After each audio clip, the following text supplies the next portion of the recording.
हमारे साथ चौमू के विधायक हैं। आज कटारिया जी को बधाई देने आए हैं क्योंकि आसाम के राज्यपाल बनाए गए हैं। इनके बारे में क्या कहना चाहेंगे सर? देखिए, राजनीति के एक ऐसा प्रोधी व्यक्ति कि इनके विपरीत विचारधारा का व्यक्ति भी इनके दामन के ऊपर कोई दाग नहीं लगा सकता। एक लंबा राजनीतिक जीवन का सफ़र तय करने के बाद में पार्टी ने एक नई जिम्मेदारी दी है और एक संसदीय परंपराओं का निर्वहन करते हुए, संसदीय मामलों की जानकारी रखते हुए हमेशा विधानसभा के अंदर जनता की आवाज़ को पुरजोर शब्दों के अंदर उठाया, निडरता के साथ उठाया और नेता प्रतिपक्ष के रूप में भी अपने दायित्वों का निर्वहन इन्होंने किया है। पार्टी के प्रदेश अध्यक्ष के रूप में हो, मंत्रिमंडल के रूप में हो और एक कार्यकर्ता के रूप में भी जिन्होंने काम किया है, वो हम सब कार्यकर्ताओं के लिए एक अनुसरणीय है।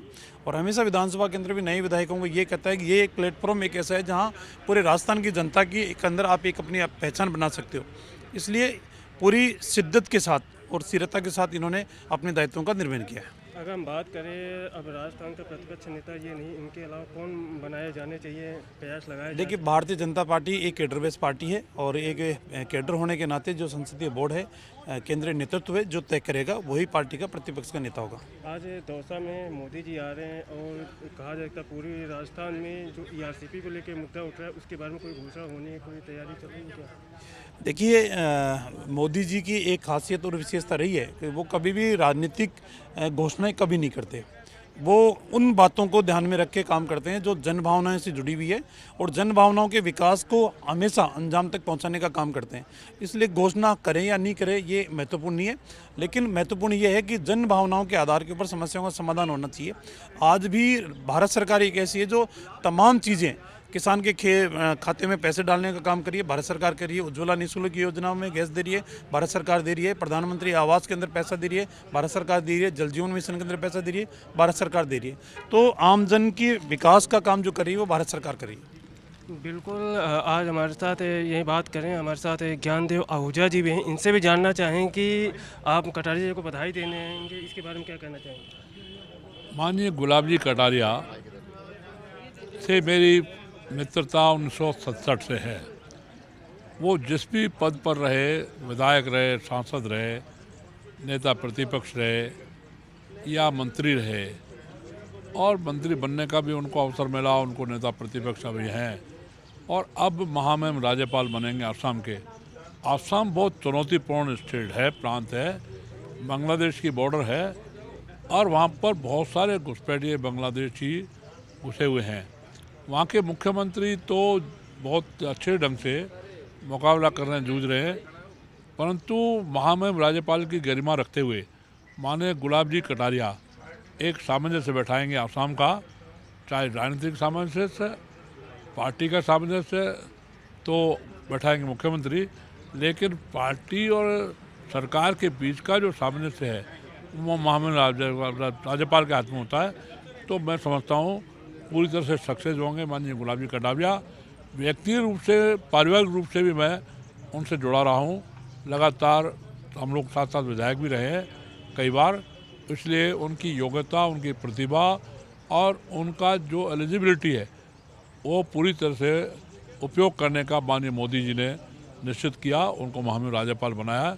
यह आप सबको, हम सबको बहुत ही प्रसन्नता का विषय है सबके लिए और मैं आज बधाई देने और माननीय गुलाब जी कटारिया अगर हम बात करें आसाम में एनसीआरबी का जो मुद्दा है, जो एक राज्यपाल के पद पे जाएंगे, वो सबसे बड़ी चुनौती है, उसके बारे में कैसे सोचना चाहेंगे? राजस्थान का आसाम में एनसीआरबी की जो मुद्दा है, विषय कैसे देखते हैं?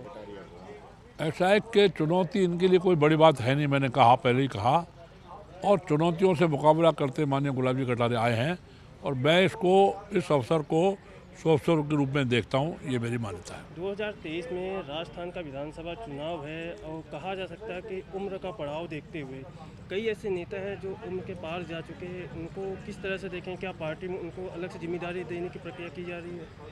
लगता है जो उम्र के पड़ाव को पार कर चुके हैं उनमें से माननीय गुलाब जी कटारिया और कैलाश जी मेघवाल और भी एक दो लोग हैं, और रिकॉर्ड के हिसाब से मैं भी फिट हूँ, चुनाव में टिकट मुझे मिले, परंतु पार्टी जहाँ उपयोग समझेगी, पार्टी जहाँ मेरा उपयोग समझेगी, मैं स्वयं भी अपने आप को उस नाते से और फिट मानते हुए भी अगर पार्टी कहेगी आपको अन्य जिम्मेदारी दे रहे हैं तो मैं लेने के लिए शायद स्वीकार करूँगा, क्योंकि पार्टी का जो अनुशासन है उस अनुशासन से बाहर चाहे बड़ी उम्र का चाहे छोटी उम्र का कोई भी बाहर नहीं जा सकता। और 2023 का चुनाव मेरी मान्यता है, मैं लिख कर के देता हूँ, माननीय हमारे विधानसभा के सिक्योरिटी के जो संजय चौधरी हैं, मैंने 2014 में भी लिखा बीजेपी सेंटर में आएगी 82+, उनको आश्चर्य हुआ, डायरी में लिख के दिया।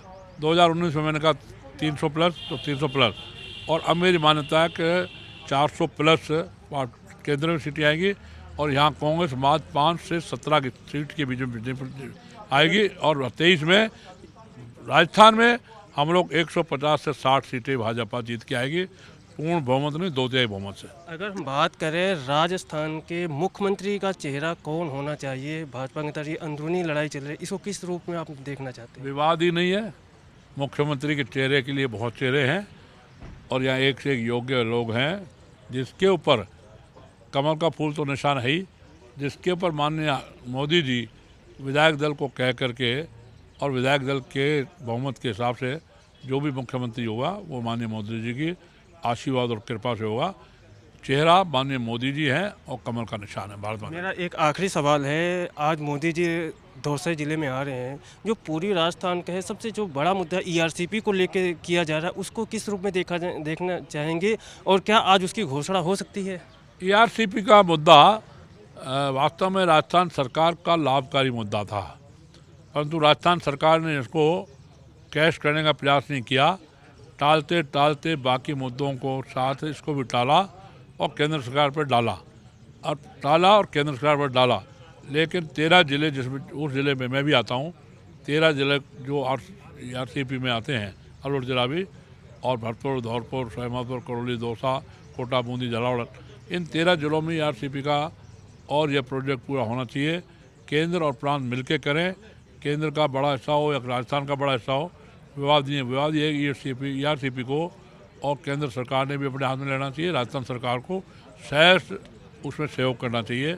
ये ERCP का मुद्दे के बारे में मेरा ये सोच है। राजस्थान के गुलाब चंद कटारिया को राज्यपाल बनाया गया, उन सब के भी देखा गया। यहाँ पे बधाई का जो दौर चल रहा है वो देखने लायक है। हमारे कैमरा पर्सन कृष्ण कुमार शर्मा के साथ हरनाम सिंह, पंजाब केसरी।